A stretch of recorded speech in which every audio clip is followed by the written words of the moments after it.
Hello everyone. आज चाहिँ हामी डिजिटल स्याटको रिडिङ एन्ड राइटिङ सेक्सनको स्पेसिफिकेसनको बारेमा चाहिँ हामी डिस्कस गर्छौँ।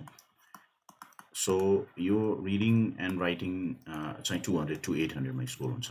तपाईँहरूले चाहिँ प्रिभियस भिडियोमा पनि हेर्नुभयो होला। यदि हेर्नुभएको छैन भने त्यो भिडियोको लिङ्क चाहिँ म डिस्क्रिप्सनमा राखिदिन्छु। सो अलिकति यसलाई रिक्याप गरौँ। रिक्याप गर्दाखेरि चाहिँ यसमा हाम्रो आउने टोटल क्वेसन्स भनेको 50+4 क्वेसन्सहरू आउँछन्। र यो 50+4 क्वेसन्सहरू गर्नको लागि तपाईहरुलाई दिने टाइमिङ भनेको 64 मिनेट्स भयो। अनि यो 64 मिनेट्समा हामीले गर्ने 54 वटा क्वेसन्स भयो। तर हामीले चाहिँ we are going to talk about only 50 questions as you know that. So यसमा चाहिँ हामीले कुरा गर्नु पर्दाखेरि यो रिडिङ सेक्सन या भने यो रिडिङ एन्ड राइटिङमा चाहिँ रिडिङबाट चाहिँ हामीलाई आउने भनेको टोटल 54% हो। यो 54% चाहिँ हामीले आउट अफ 50 को चाहिँ भनेको त्यसको इक्वल्स टु गर्दाखेरि चाहिँ हाम्रो टोटल क्वेसन्स रिडिङबाट आउने भनेको 27 वटा क्वेसन्स हुने भयो। सो यसमा अब हामीले अर्को पार्ट भनेको यो राइटिङ भनेको छ। राइटिङ भनेको हामीले सिम्पली ग्रामर बुझ्छौँ। ग्रामरबाट हामीलाई आउने भनेको 46% हो।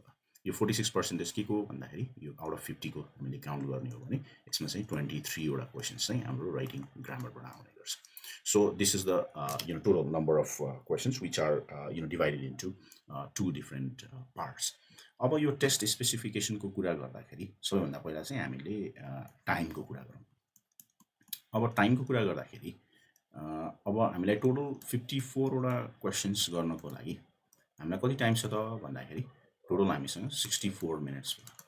अनि भनेपछि अब एउटा क्वेसन गर्नको लागि हामीले 64 डिभाइडेड बाई 54 गर्न सक्यो इन्टु 60 गऱ्यो भने हाम्रो यो सेकेन्ड्समा चाहिँ आउने भयो। सो अब यसलाई चाहिँ हेर्दाखेरि यो अब पर क्वेसन चाहिँ कति टाइम हुने भयो त भन्दाखेरि तपाईँको रफली भन्नुपर्दाखेरि अलमोस्ट 71 सेकेन्ड्स टाइम चाहिँ तपाईँहरूलाई यो रिडिङ एन्ड राइटिङ सेक्सनमा पर क्वेसन चाहिँ 71 सेकेन्ड्स चाहिँ हुने भयो टाइमिङ चाहिँ। तर यो 71 सेकेन्ड्स चाहिँ सबै क्वेसन्सलाई 71 सेकेन्ड्स लगाउनुपर्छ या भने लाग्नुपर्छ भन्ने चाहिँ छैन। जस्तो अब 71 सेकेन्ड्समा अब हामीले गर्नुपर्ने क्वेसन्सहरू जस्तो रिडिङको हुन्छ। रिडिङमा अब फेरि हामीले पहिला डिस्कस गरेकोमा चाहिँ के छ भन्दाखेरि कम्प्रिहेन्सन हैन, कम्प्रिहेन्सन क्वेसन आउँछ र अर्को भनेको रिजनिङ हो।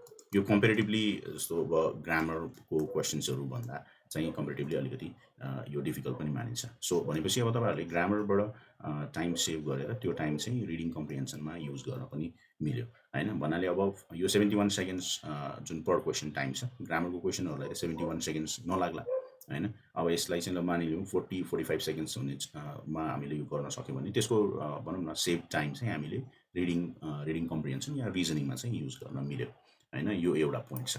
सो टाइमिङमै अर्को कुरा गर्दाखेरि जस्तो अब हाम्रो के छ भने जस्तो मोड्युल 1मा चाहिँ तपाईँको 27 क्वेसन्सहरू गर्नको लागि टाइम कति छ त भन्दाखेरि 32 मिनट्स भयो। अब यसमा दुईवटा कुरा हुन्छ। जस्तो अब यो 32 क्वेसन्स चाहिँ हामीले 32 मिनट्समा यो 27 वटा क्वेसन्स गर्दाखेरि 27 वटा क्वेसन्स हामीले मानिलिउँ 25 मिनट्समा भ्यायो भने त्यो 7 मिनट्स चाहिँ हाम्रो जुन 7 मिनट्स सेभ हुन्छ हैन। त्यो 7 मिनट्स चाहिँ हामीले मोडुल 2मा गएर एड गर्न मिल्छ त भन्ने हुन्छ, त्यो मिल्दैन हैन। हामीले यो 7 मिनट्स हामीले यो विदिन यही सेक्सनमा चाहिँ युज गर्नुपर्ने हुन्छ। यो एडेड टाइम या भने यो सेभ टाइम चाहिँ हामी लगेर मोडुल 2मा सेपरेटली हामीले युज गर्न मिल्ने भन्ने हुँदैन।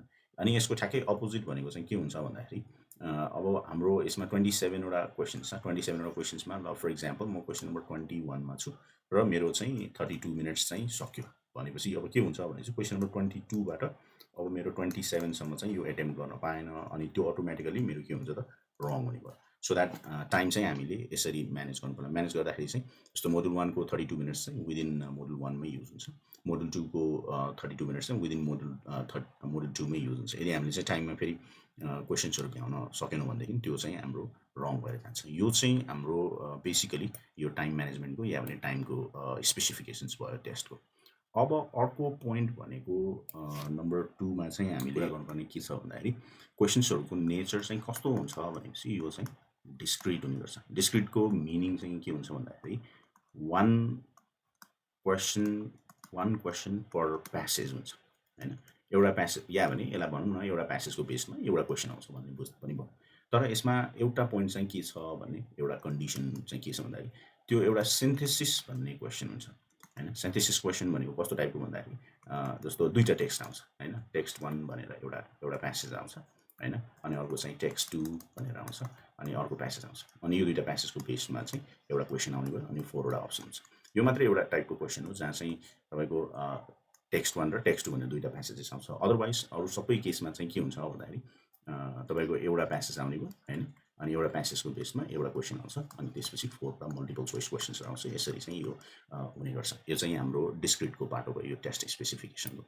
अनि अर्को एउटा थर्ड पोइन्ट चाहिँ के छ भने जस्तो थर्ड पोइन्टमा चाहिँ now we are going to talk about the passage है। अब प्यासेजको कुरा गर्दाखेरि अब प्यासेजको चाहिँ सबैभन्दा पहिला फर्स्टमा चाहिँ हामीले कुरा गर्नु पर्दाखेरि यसको चाहिँ लेन्थको बारेमा कुरा गरौँ हैन। लेन्थको बारेमा कुरा गर्दाखेरि चाहिँ पर प्यासेज लेन्थ कति हुन्छ त भन्दाखेरि त्यसको लेन्थ भनेको चाहिँ यिनीहरूले भनेको चाहिँ कलेज बोर्डले भनेको अनुसार चाहिँ 25 देखि 150 वर्ड्सको टेक्स्टहरू दिने गर्छ हैन।